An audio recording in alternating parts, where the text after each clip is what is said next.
ধনী নারী সিইও কার ওয়াশে এসে যখনই গাড়ির চাবি দিতে যাবেন ঠিক তখনই বজ্রগতিতে দুটি মডিফাই করা রেসিং কার এসে তার ব্যাগ ছিনিয়ে নিয়ে উধাও। চারপাশ স্তব্ধ।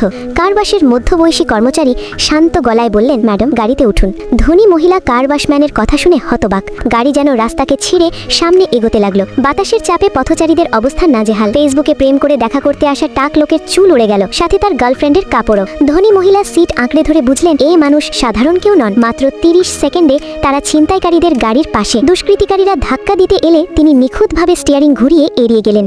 তারপর এক নিখুঁত ড্রিফট, চাকা থেকে ধোঁয়া, রাস্তায় আঁকা বাঁকা দাগ, আর এক ঝটকায় পথরুদ্ধ। নেমে গিয়ে ব্যাগ উদ্ধার করলেন।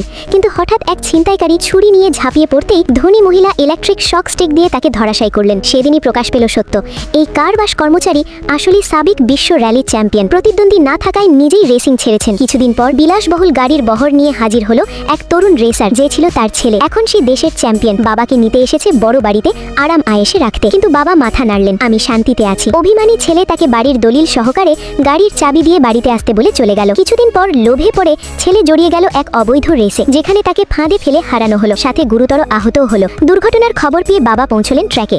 রেসে হেরে ছেলে অপমানিত হয়ে ভেঙে পড়া। তখন বাবা তাকে শান্ত কণ্ঠে বোঝালেন। কিছুদিন পর আবার শুরু হলো রেস। তখন বাবা শান্ত কণ্ঠে বললেন, বাঁকে ঢোকার আগে ওভারটেক করবে। আর গাড়ির ভেতর এক বালতি পানি রেখে বললেন, এই পানির বোতল থেকে এক ফোঁটাও পড়বে না। সবাই হেসে উঠল। সাধারণ কার বাসের লোক এসেছে একজন রেসারকে জ্ঞান দিতে। পরের মুহূর্তেই রেস শুরু হলো। গাড়ি ছুটছে বাঁকের দিকে। ড্রিফটের মুহূর্ত, বোতলের পানি কাঁপছে, রাস্তায় আঁকা বাঁকা দাগ, আর এক ঝটকায় পথরুদ্ধ।